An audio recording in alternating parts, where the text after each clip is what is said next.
My fellow Americans, on Monday, America will celebrate her 207th birthday.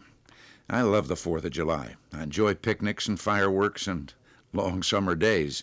And I get excited with the thought that millions of our people all across our great country will, on this 4th of July weekend, join together in thinking about freedom and the men and women who sacrificed to make it our inheritance. It's easy to forget just what a revolution these Americans made. It's easy to forget how they amazed the world and how many hopes they raised. President George Washington, in the very first inaugural address, warned Americans that they had a new responsibility. He said, "The preservation of the sacred fire of liberty and the destiny of the Republican model of government are justly considered, perhaps as deeply as finally, staked on the experiment entrusted to the hands of the American people." Now, you may not think of yourself or our democracy as an experiment, but look around. All over the world, millions and millions of people still live under tyranny. Their leaders claim that they're the wave of the future, that history is on their side, and yet their people look to us for hope. Their people look to America as the cradle of freedom, the place where the great civilized ideas of individual liberty, representative government, and the rule of law under God are realities. Yes, these people see America as the experiment that works. And democracy works because of the physical and moral courage of individuals, some famous, others deserving of recognition. I think of a group of women we honored in Washington this past April, an honor long overdue. They were nurses who'd been captured in the Philippines during World War II and then spent nearly 3 years in prison camps. Lieutenant Colonel Madeline Ulm, who was captured at Corregidor, is described tending wounded soldiers during the long months of siege. Our atmosphere was one of dusty pall, ever present, in which we moved, worked, tried to eat, tried to breathe, in an endless nightmare, she said.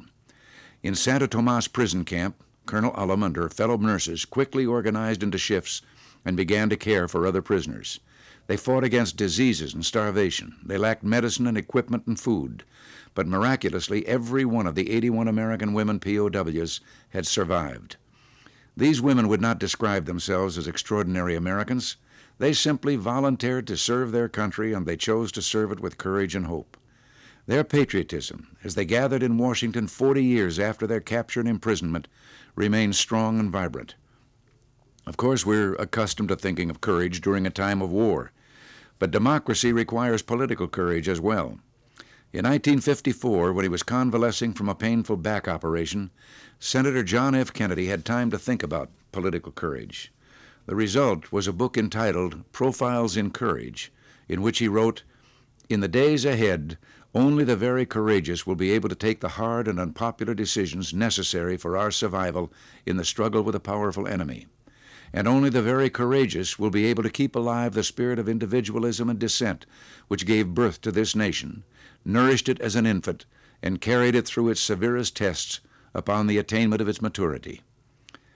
We've seen a great example of this kind of political courage just recently, when a majority made up of both Republicans and Democrats in the Congress set aside narrow political considerations and embraced a bipartisan program for enhancing America's security and stability through meaningful arms reductions and modernization of our defenses. It was not easy for many of these men and women to vote for the MX missile. Some have been harshly criticized by other members in their own party. Indeed, they faced considerable pressure and corresponding political risks. While accepting such risks, the only benefit they've received is the knowledge that they placed foremost their hopes for successful arms reductions and greater security of their nation. Together with the Congress, we're doing everything possible to achieve genuine arms reductions.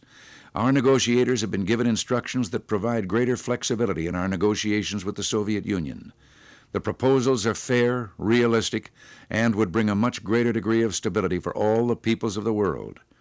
There's absolutely no doubt that the prospects for success in our negotiations have been significantly improved because of the political courage shown by the Congress. The task now is to be patient and to sustain our resolve. On this 4th of July weekend, I salute those members of the Congress who are putting the interests of America first.